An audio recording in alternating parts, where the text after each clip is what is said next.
not doing this in 20 seconds. There you go. See, Okay, we'll take a roll call. I knew it. See, I knew you'd have One.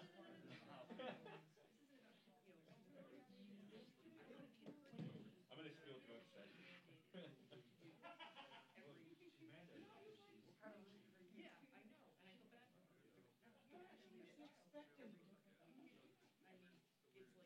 Yeah, did the same thing with the twist. Well, you can do the now and again.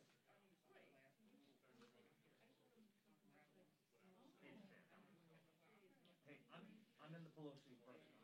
Yeah. So, for the 11, well, whatever the 50, 11. We agree that there will be some people that stop and follow. Well, don't worry. Well, it'll be pretty much the same. I'm not as worried about the 11. I might just kind of add lib on what she It's said. secured. Yes. I'll probably make it I'm not gonna do it. on cam, but that's Pelosi, videos and back on cam. Well, I'll probably do a version of that, but I'm more worried about the infrastructure. That was kind of, last time I was That's what on, kind of the same thing. depending on what you say. Yeah, okay, yeah. Yeah, they haven't been that long. No, yeah, don't worry about that so much. Just like give Crislin the noon.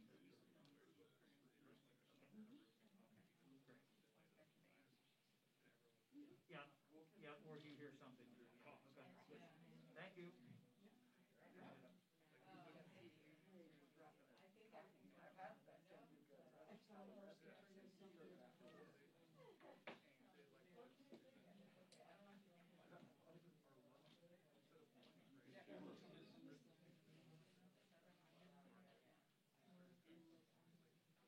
Stephanie's?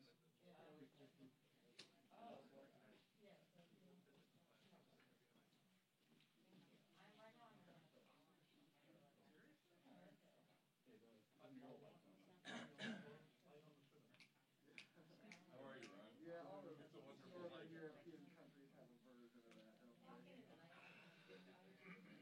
Oh, yeah.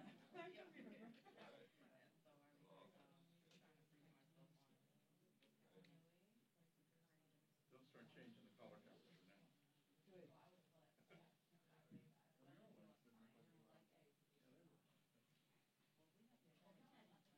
Oh, this actually? No, you're on top.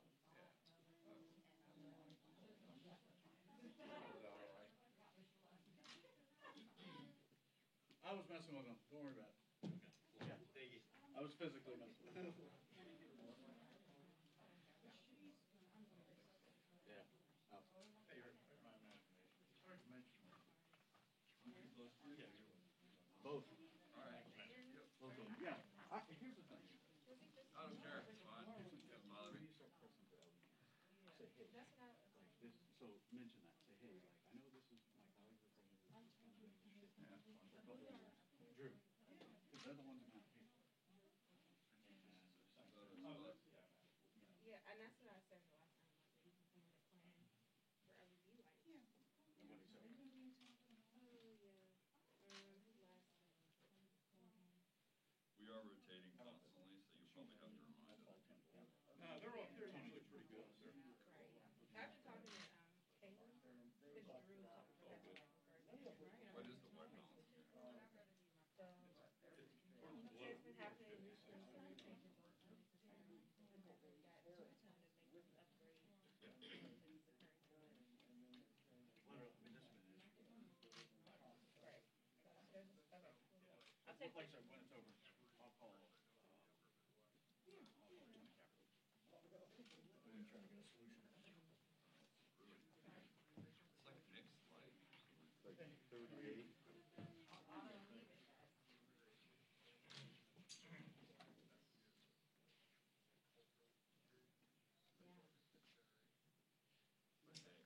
Somebody coming, you know, for sure. No. Still in bed.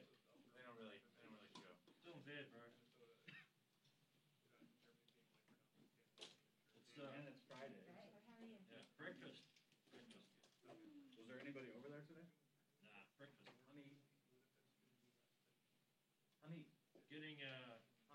shop. So Aaron and Gino worked on this and they can't get it fixed. So what is your situation to come over and do you have another printer that can be installed or what?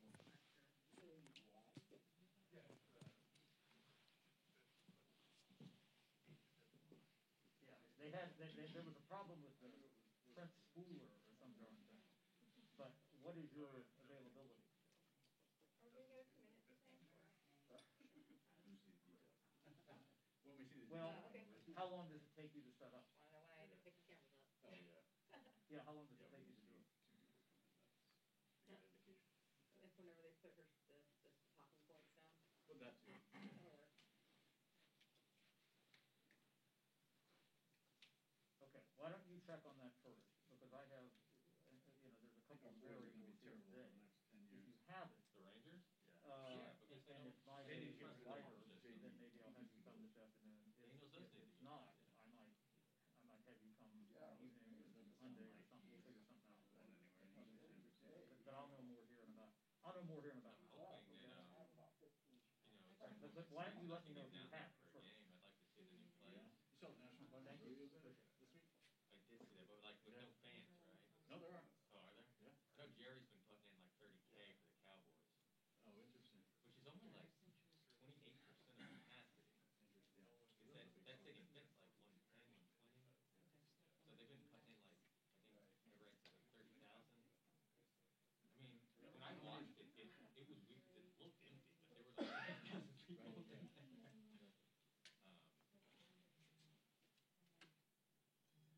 Yeah, I don't know how many they put in for the World Series. I don't remember. Maybe I forgot it was there, yeah. 50%? I don't know. It was all Dodgers fans. Oh. It was all Dodgers fans. Oh, right, yeah. I don't remember. What's crazy is there were probably more Tampa fans there than would be at the Trop. Yeah. You know? I'll never forget those Ranger series, back in the early 2010s. Those were good series. And the place was like half full. Yeah. Like, you guys are in the series. Way before pandemic. Yeah, the first year they made the World Series in Penn was my first fall in here, and Mm. I was like, go back. Like, tickets were really expensive. Like, I needed the airfare. Oh, yes. Well, if you see that, I had friends that they bought the strip of World Series and then they went to like a game and sold the And they rest sold the rest for a bunch of money. for next year's Yeah. season ticket. I'd also like to do a World Series. Yeah. The more likely.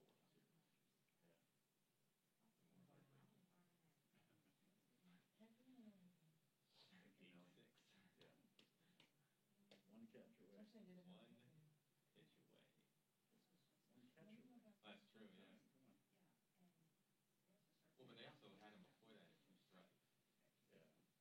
You know what I mean? Yeah. Like, could have ended there. What's up, Pete?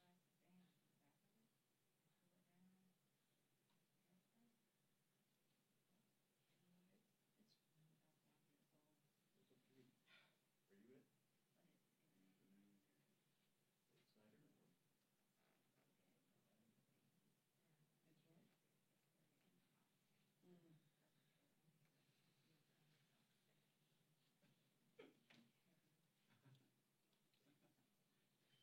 Mm. We all know our order. You were here, that was fine.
here 2 minutes? Yeah. Thank you. Thank you. Yes, yes, what's up?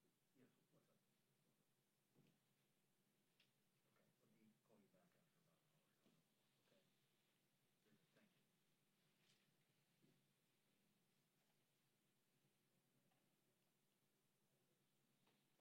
me call you back after about an hour.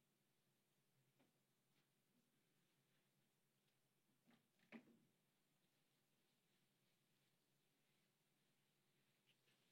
Very good, thank you.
Good morning. Good morning. We've had a couple of days of electing our chairs. Yesterday we approved 18 chairs, and it was pretty exciting for us. We had 3 contested races, and that included Congresswoman Rosa DeLauro, now chair of the Appropriations Committee, following in the footsteps of the first woman to serve in that capacity, Nita Lowey, paving the way. All 3 candidates were women for chair of Appropriations. The chair of the Foreign Affairs Committee, Greg Meeks of New York. Did I say Rosa is of Connecticut? Greg Meeks of New York, following the steps of another New Yorker, Elliot Engel, and the chair of the Ag Committee,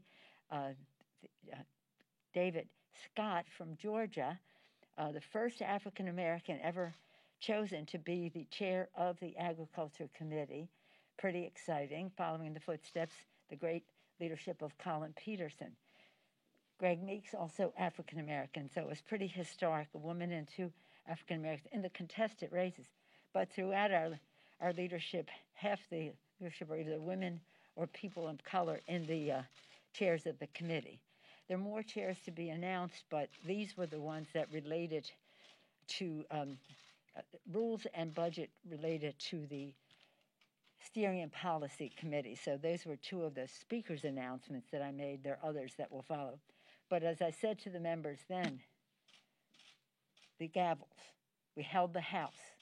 We'll hold the gavels, 132 of them, starting with the 18 that were chosen yesterday. But I'm excited about it because when they made their presentations over the several days this week, it was a demonstration of values, of knowledge, of commitment to America's working families in every one of our committees, and the beautiful diversity of those committees as well. So it was a cause for celebration. As you know, we are in the, let me do this right. We are, oh wow, it hurts, but it may stay up. We are in the lame duck session. We have important work to do here.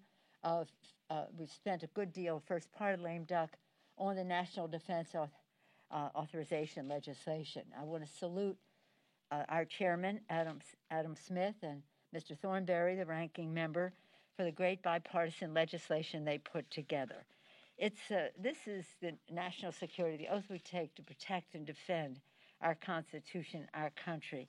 And I'm very, very proud of the work that went into it, and now will come to the floor next week. Our leader, Mr. Hoyer, will be talking about scheduling there. But I want to reference some of what Adam Smith and Mac Thornberry said about the bill and their statement on the conference report. Among the provisions we are most proud of, and we join them in this, the authorization of hazardous duty pay for our servicemen and women and members in harm's way, improvements to military housing and programs for military families and children with special needs. The quality of life for our military families is very essential to our national security. Addressing the shortage of military child care, authorizing $8.4 billion in military construction projects to fortify critical infrastructure and base realignment and closure cleanup, very essential.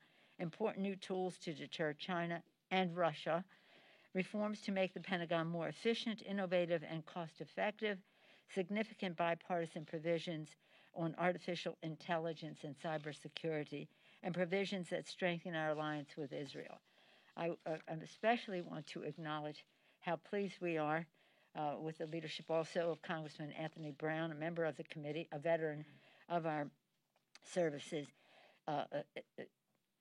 a decorated member of the military who now serves in the House, Anthony Brown. We provided long-term, we included the process of changing the names of military bases purposefully named for white supremacists.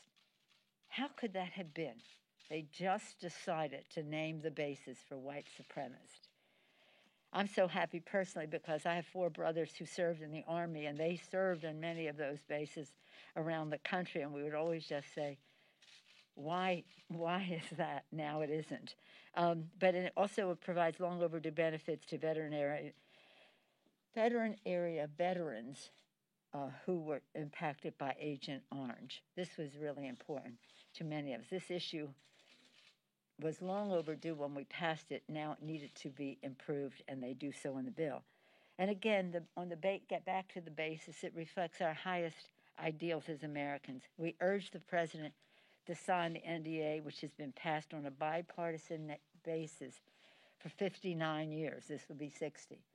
So again, this is very, shall we say, intensive in terms of the attention it requires. Our members were constantly working on it, and that's why I wanted to take the time to take the pride in this legislation. As you know, we are engaged in the talks on the omnibus bill. When I spoke to Leader McConnell yesterday, we talked about the possibility of putting a COVID package on the omnibus bill. But he and I, being appropriators, know that if you're going to do that, you have to have an omnibus bill. And so we have to work through the all of the provisions that are still unresolved there. We're making progress. Congress, Madam Chair Nita Lowey and Chair Richard Shelby on the Senate side have come to great agreement on the 302Bs. That's more appropriations talk, but and how they would proceed. They've made great progress. More needs to be done, and at the same time, simultaneous with that, we're working on the COVID package. And on Wednesday was our deadliest day. Every day that anyone dies is a complete tragedy for our country. 2,800 Americans lost. We believe that one of the saddest parts of it is the neglect that this administration has paid. Delay, denial, distortion, hoax. And now, finally, we have a new dynamic, a new president in a little more than a month committed to crushing the virus, a new dynamic, a vaccine, a successful vaccine, more than one successful vaccine to make all the difference in the world. That is imminent. Till the inauguration and the emergence of the vaccine, which will be soon, but not for everyone, just because of the quantity needed and the money needed to go from vaccine, from the lab, to vaccination, to the arm.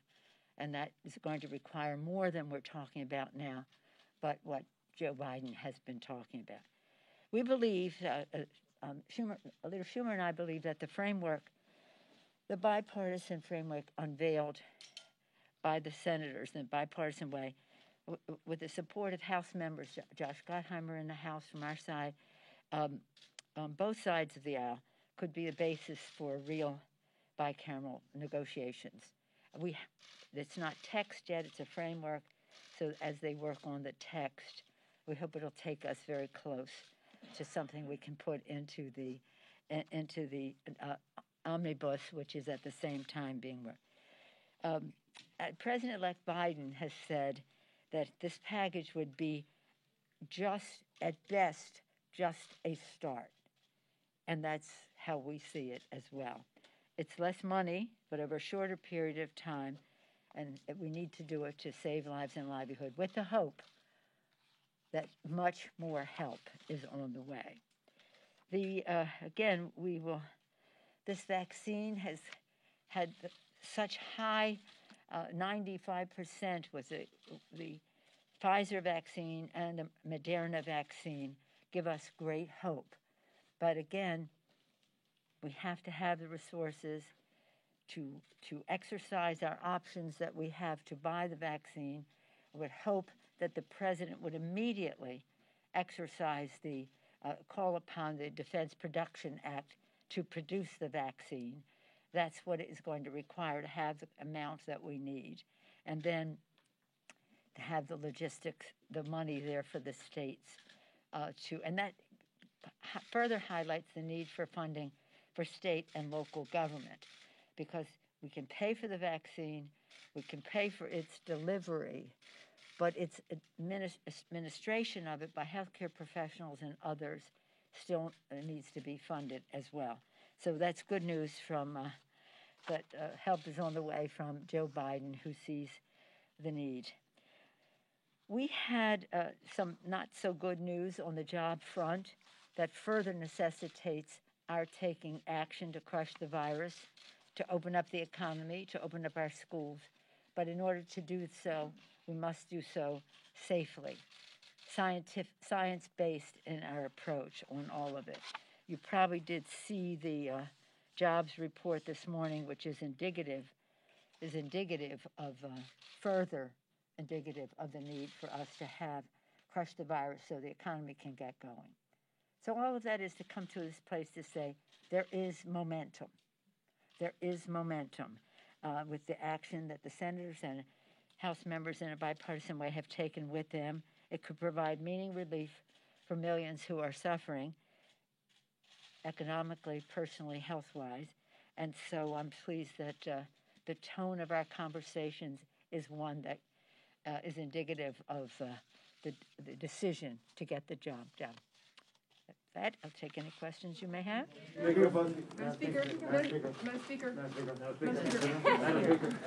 Nancy, you have a question. Thank you so much. I heard what you said about momentum. Realistically, how soon do you and Leader McConnell need to cut a deal in order to have a package to vote on before the holidays? Well, we have the time to do it. It doesn't, and again, we want to have it on the omnibus. We have to have an omnibus, and we're hoping that that will accelerate the discussions on the omnibus. We are going to keep government open. You know, we're not going to have a continuing resolution, but we need to take the time to do that. And then, as I said, we saw a framework. They're putting, now they have to turn it into text. And then, so we'll take the time we need, and we must get it done. And we must get it done by before we leave. So we cannot leave without it. So does that mean you have about a week to negotiate? No, it doesn't matter. We will take the time that we need. And the question is, when will the text be ready so that we can combine it into the, but the omnibus is not finished yet. We have a number of what we call ash and trash. It's a lot of other issues that need to be resolved, and they're in the course of doing that. And I don't want to in any way undermine the great bipartisan negotiations that are going on between the Democrats and Republicans. Senator Shelby, as the chair of the Appropriations Committee in the Senate, Nita Lowey as the chair in the House, their staffs working together. So don't worry about a date. It will be in sufficient time for us to get it done. The sooner the better, but not at the expense of the initiatives that we need to address in the bills. Madam Speaker, good morning, thank you. So just to be clear, you said no continuing resolution. I don't want any. No. Right, I understand that, but if you are on the precipice of getting a coronavirus deed, and you can't, if you are on the precipice. We'll be on before that. Okay, but what shifted, in your opinion, when the Problem Solvers Caucus had a much larger bill a few months ago? You did not like that piece of legislation. What has shifted now when they're on board with this piece that's come out of the Senate? Perhaps you missed what I said earlier. Joe Biden committed to ending and crushing the virus and having a Build a Better America initiative, Build Back Better, a vaccine, answer to our prayers, an answer to our prayers of 95% effectiveness in terms of Pfizer and Moderna, and there may be others coming forward. That is a total game changer. A new president and a vaccine. So there's nothing to, these are different. What was then before was not more of this. This has simplicity. It's what we've had in our bills. It's for a shorter period of time, But that's okay now because we have a new president, a president who recognizes that we need to depend on science to stop the virus, a president who understands that America's working families need to have money in their pockets in a way that takes them into the future without any of the contraptions of any of the other bills that the administration was associating itself with them before. We feel very excited about the prospect that there's a bipartisan bill, because I told members I'm not bringing any more bills that are not bipartisan. We wanted to show what needs to be done in the interest of negotiation. They're negotiating. It's a good product. It's not everything we want. Don't get me wrong. I don't want the Republicans to think that that this is a dream come true. It is not, but it is a path forward. Yeah. Was it a mistake not to accept half of a loaf months ago when you said I'm not going to accept half a loaf? Look, I'm going to tell you something. Now, don't characterize what we did before as a mistake, as a preface to your question, if you want an answer. That was not a mistake. It was a decision, and it has taken us to a place where we can do the right thing without other, shall we say, considerations in the legislation that we don't want. Now, that is it. Now, the fact is, I'm very proud of where we are. My chairs have worked very hard on all of this. They were not even happy with a proposal that we made the other day before we saw this proposal. They thought we had come back too small. So it's not about an individual, it's about how we address the needs of the American people. And we have to do it in a scientific way, and we have to do it in a way that recognizes people need food on the table. They need to get their rent paid. They need money in their pockets. They need their unemployment insurance to be there. They do not need a whole cacophony of other things that are on the agenda that have nothing to do with meeting their needs. So we're very pleased at where it is. And as I say,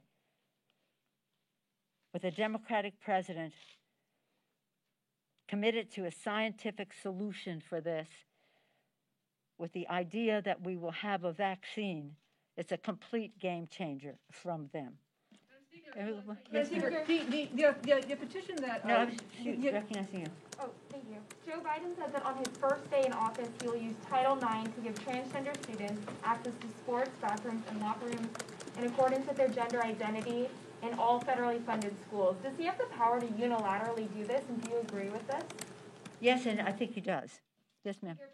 Speaker Pelosi, the petition that Rita Hart is going to file soon as far as her race is concerned over in Iowa, how is the House going to prevent a situation that was seen in 1985 between McCloskey and his Republican opponent? And would you encourage the loser of the New York 22 race to do the same thing if their recount ends in a very slim margin? The issue relating to Iowa is an issue for the House Administration Committee. It is my understanding that Rita Hart, an excellent candidate for Congress, will be asking the House to take this up. But that, for further information about the technicalities of that becomes, that's a House, not a political, but a House administration matter. House decides who it will seat. We don't have any idea. New York is a completely different situation. New York is a completely different situation. New York, there could be 1,500, 5,000 votes not counted yet.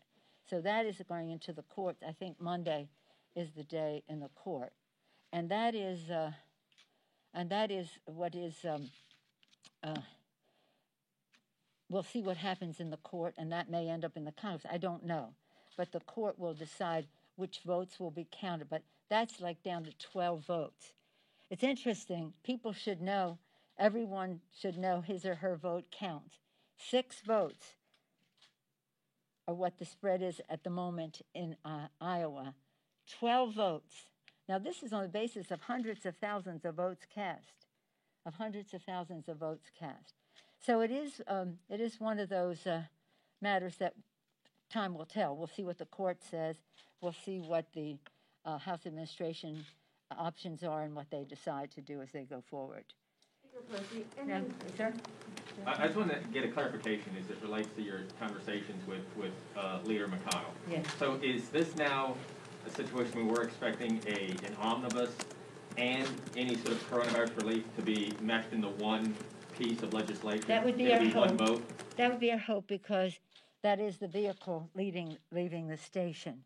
And that's probably, I was pleased that he wanted to do it that way, because that's how we have, that's what we thought would be the best way to do. The vehicles leaving the station, in other words, you see a bill come to the floor, you don't see the whole underpinnings and the orchestration of what it takes to get to a place. So if there's a vehicle and we can add this language once we see the text, that is what we would be doing. Would you need an agreement on both components to bring something to the floor? Oh, yeah, and that's what we're working on. Yes, and because we would want a big, strong vote, as we will have. Getting back to our earlier on the National Defense Bill, we are very proud of the bipartisanship that has gone into that, the quality of life issues there for military families, also a system to change the names of the bases that were named for white supremacists. In some cases, by design, named for former members of the Confederacy, well after the Civil War. So again, there are many things in there about our practical responsibility to protect and defend, but also about our values. For us, that was not a provision or an issue. It was an ethic. It was a value. Thank you all very much. Thank you. Thank you.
Somehow you put it onto our machine, and basically, so when we remote in, we could log from wherever.